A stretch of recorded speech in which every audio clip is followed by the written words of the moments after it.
Narcosis is a nautical survival horror game where you find yourself a survivor of an earthquake at a facility at the bottom of the sea. Atmosphere. The feeling of being trapped inside the claustrophobic diving suit the entire game is maddening. It's slow, difficult to control, easily punctured by most of the enemies in the game, and you run out of air. A lot. The dim flashlight doesn't illuminate much, and the murky water limits it even further. From the dark halls of the facility to the pitch black expanses of the ocean floor, you're constantly reminded that you're alone and very vulnerable. This continues throughout the entire game, trying to stay alive in a hostile environment where everything seems to be trying to kill you. That's one Harry Mason.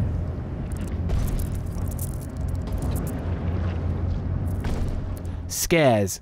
The scariest parts of the game come in the layers of fear-style hallucinations, with the layout of rooms changing around you and inanimate objects suddenly coming alive. Some of these are fantastically implemented with the limitations of the suit's mobility.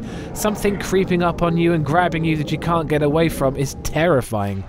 The fragility of the diving suit in enemy-infested locations is pretty frightening too, but in certain locations in the game, the instant death becomes tiring when most of the surrounding hazards kill you instantly. This gets old quickly with no manual save and having to return to the start of the chapter to try again, though thankfully it's not a long game.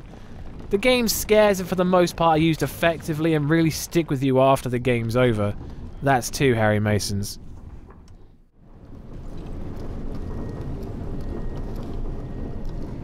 Sound design. The music is like whispery, reverb-soaked screams and howls, discordant tones interjected by strings, and it's all very harrowing.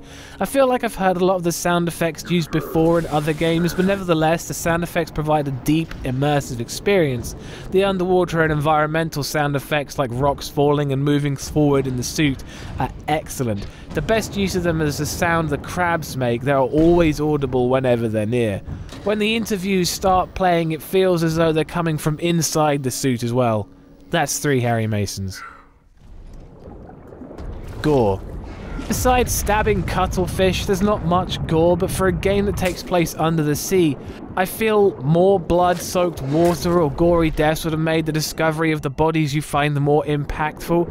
The player character reacts poorly to them, but it's never much of anything for the player to experience. That's still three Harry Masons. Story. An earthquake hits the Ocean Nova methane farming facility at the bottom of the sea, and as far as you know, you're the only survivor. There's not much story in this besides the interviews that play intermittently where two people discuss the events of Ocean Nova, and then there's reading about the lives and relationships of the crew to the player in the menu. There's a lot of things that weren't explained at the end of the game for me, which was disappointing. The final plot twist was excellent, but the rest of the game felt lacking, making the final score 3 out of 5 Harry Masons. I'll be honest, I found Narcosis to be more frustrating in places than I wanted it to be, though it's a really fantastic horror experience all the same.